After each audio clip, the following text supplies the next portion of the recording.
Many of these false believers will lose their lives, including many Israelites, who will never find their peace until the end of the world, because they are ignorant and unwise and deny the power of the Spirit, of love and of knowledge.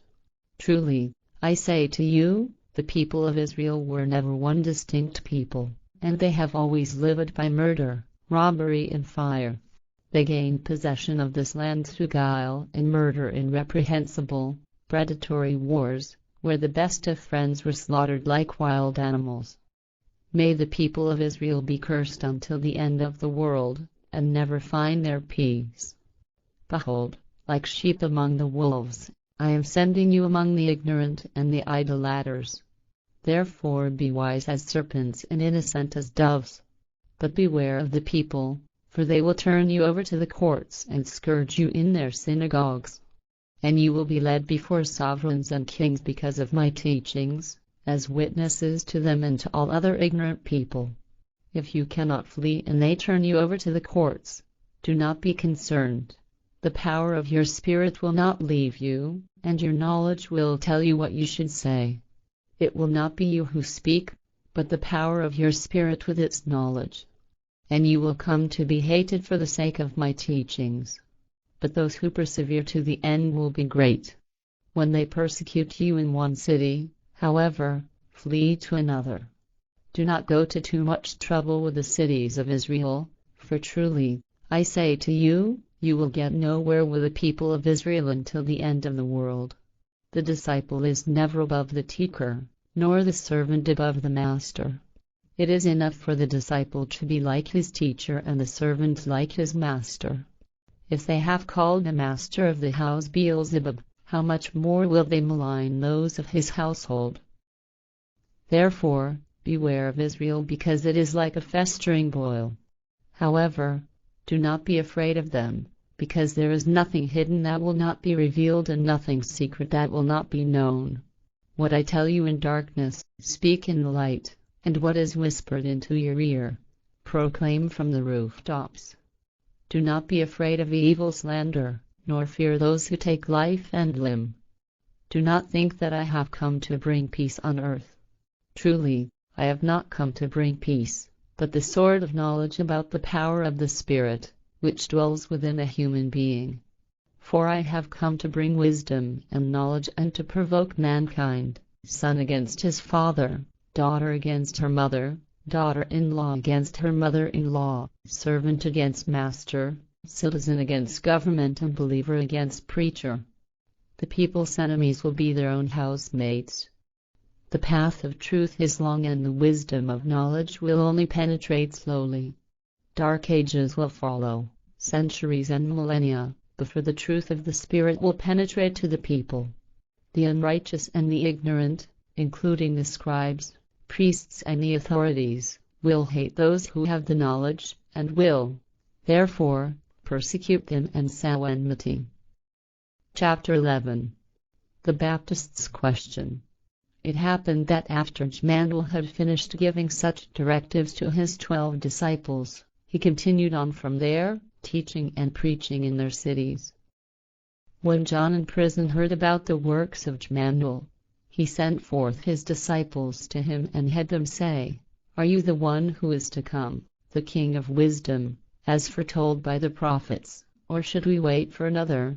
Jmmanuel answered and said to them, "Go back and report to John what you hear and see.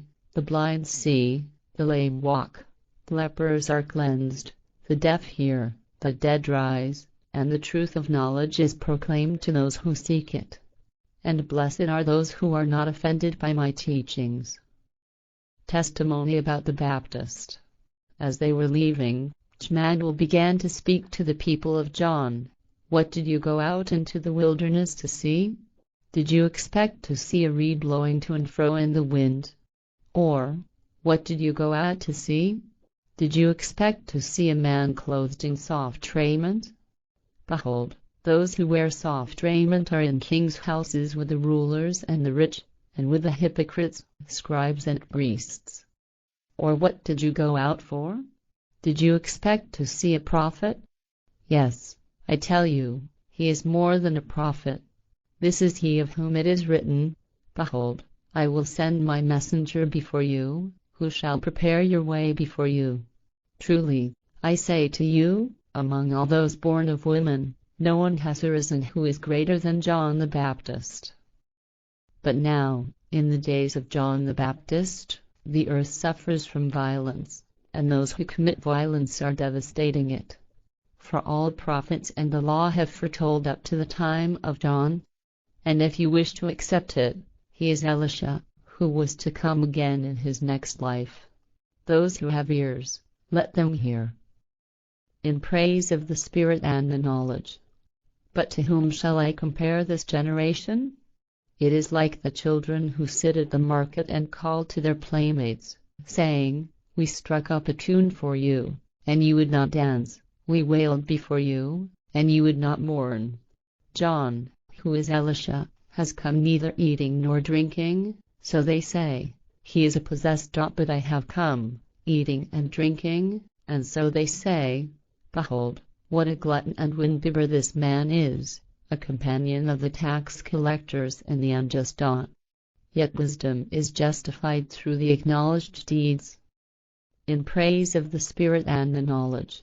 But at this time Jmmanuel began to speak, Praise be to creation, Maker of the heavens, the universes and the earth, for keeping the knowledge and power of the Spirit hidden from the unwise and the misguided, who spread the false teachings, and for revealing this knowledge to sincere seekers now.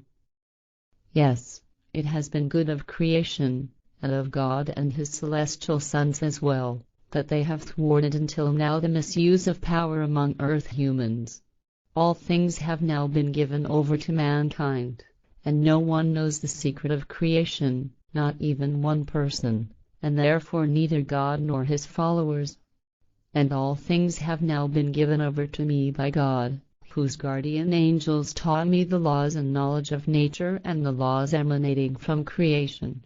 So come to me, all you who are seeking and thirsting for knowledge and truth. I will refresh you. Take upon yourselves the yoke of having to learn the new teachings, for they offer enlightenment. Within them you will find peace for your life, because the yoke of spiritual development is gentle, and its burden is light. Chapter 12. Regarding marriage and cohabitation.